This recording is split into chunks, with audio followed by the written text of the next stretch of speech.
Hello and welcome, Exiles. Today I want to make a theory video about the upcoming expansion Lake of Kalandra. I wanted to talk about this specifically because I've been thinking it a little bit, I'm excited about the new league, and I have some theories about what could happen in the next league, and I think they're pretty legitimate.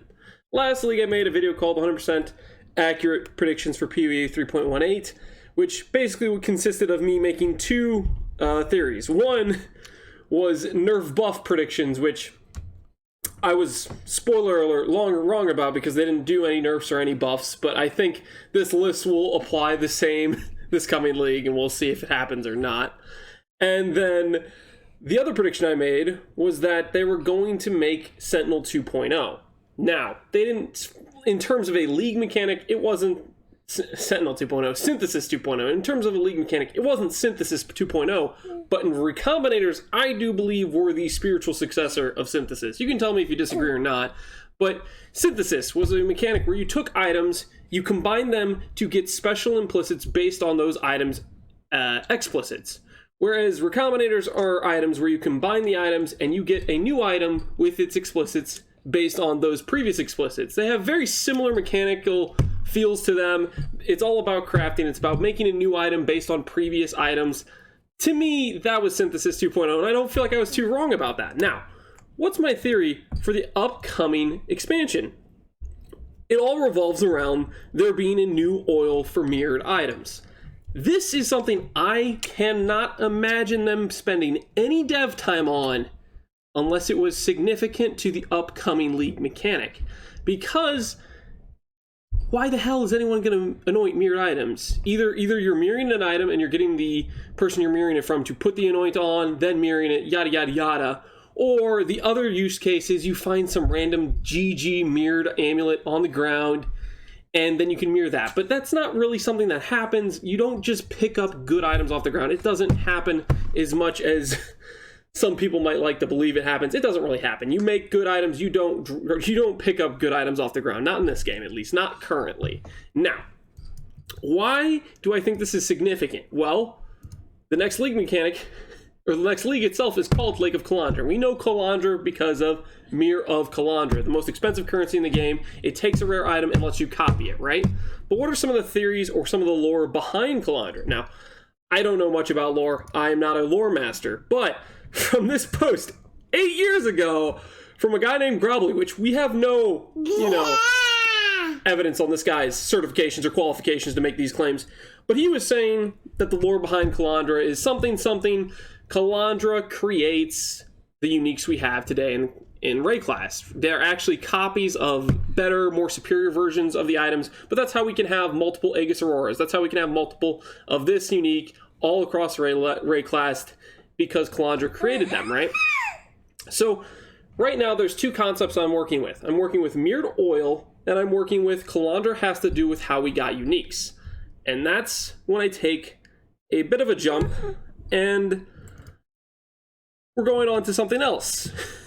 Just my diagram of question marks based on the things you know about Kalandra. I've learned some of this lore from Theros. He's my inside source of Wikipedia knowledge for PoE specifically. And he tells me that Kalandra is a parent to Sin and Innocence. We know Sin and Innocence as deities, and they're powerful people. This means Kalandra's a powerful person, and it kind of adds up with the whole Mirror of Kalandra thing, that's how we got all the uniques, yada yada yada. But what does this all have to do with Lake of Kalandra? And I tie it back to one simple theory, which is we're going to get a mechanic that allows us to modify uniques, and the end result is a unique item with a mirror tag on it. I believe this is the case because of the mirrored oil, and because previously, you guys could try to find it. I looked very hard to try to find the clip. I couldn't find it, but I'm like 99% sure.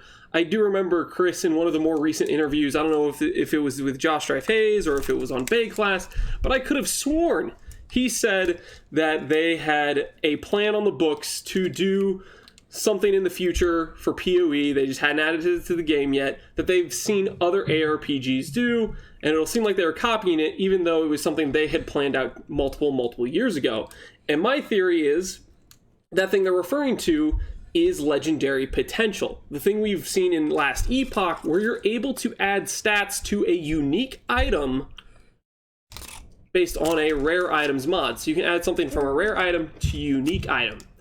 And then I think in this process of taking your unique item to the Lake of Kalandra, combining it with a rare item, you get the unique item that's considered mirror tagged, and hence we would need a mirror oil, because if you're going to make items that get mirrored tags on them, it would be it would be not optional, it would be objectively best if you could put anointments on it, so that way it doesn't feel like a half-dead mechanic where you make a unique amulet with some special mod on it that is now dead because it has the mirror tag. Well, it's not dead anymore because we've thought about that and we've added the mirror oil. Now, going further into this theory of why I think this is possible is because in PoE, I'll just do a fresh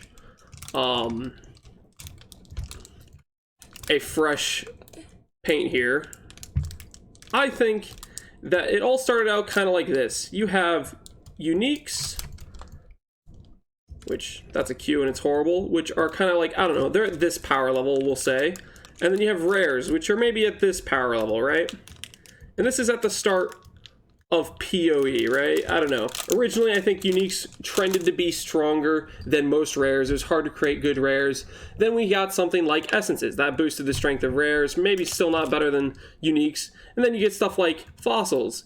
And then you get stuff like harvest. And then you get stuff like eldritch currency.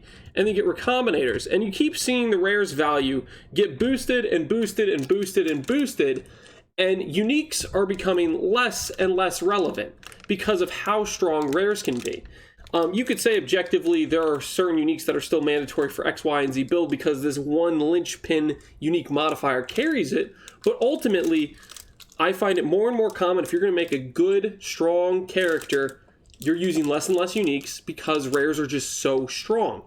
And I think it would behoove GGG to start adding some level of mechanic where we are now making the power level of uniques go up. You can add things like Ashes of the Stars, Omniscience, Mageblood. You can add overpowered uniques, but that doesn't solve the large issue of you have 500 uniques and 499 of them are hot garbage when compared to rares. And so this is why my theory I think makes a lot of sense, is that they're looking at ways to start to have more of a power dynamic or struggle between, do I choose a rare or do I choose a unique? Because the power level is actually somewhat competitive and it drives the player to have to make a decision on, is this better? Could this be more useful for my character? And have to think about it a little bit more rather than saying, okay, I'm getting life, spell suppress, and I don't know, damage or res. Life, spell suppress, damage, res. It's pretty much what it ends up boiling down to. I think it'll drive more player choice, and it'll give a scenario where you're taking uniques out of the economy. You saw with recombinators how they would make rare items valuable. Well, this could be a mechanic that could make uniques valuable, because if the bad result means you have a unique that didn't work out, and you have the mirror tag and you can't repeat the process, thanks, Steve, and you can't repeat the process, well, now you're taking uniques out of the economy, and only the fresh ones that don't have the mirror tag on them can be tried again at this process of taking them to the the Lake of Kalandra to modify them. That's my theory. It adds value to uniques. It means you keep the economy more fresh for uniques, and it gives you more of a choice in terms of, do I want to pick up a rare and put it on my character? Do I want to try to make a cool version of a unique and put it on my character? That's kind of my theory. Largely, it's out there, but I'm just intrigued by the fact we have a league name based on Kalandra, an actual PoE content sort of thing, as well as the fact that is also in relation to one of the most mysterious lore figures in PoE, because we don't know much about Kalandra, or at least I don't think we do.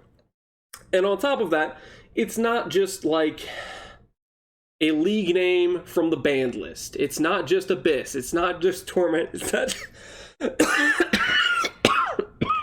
it's not just Breach. It's not just Legion. It's actually something that we don't know, and it adds that level of intrigue.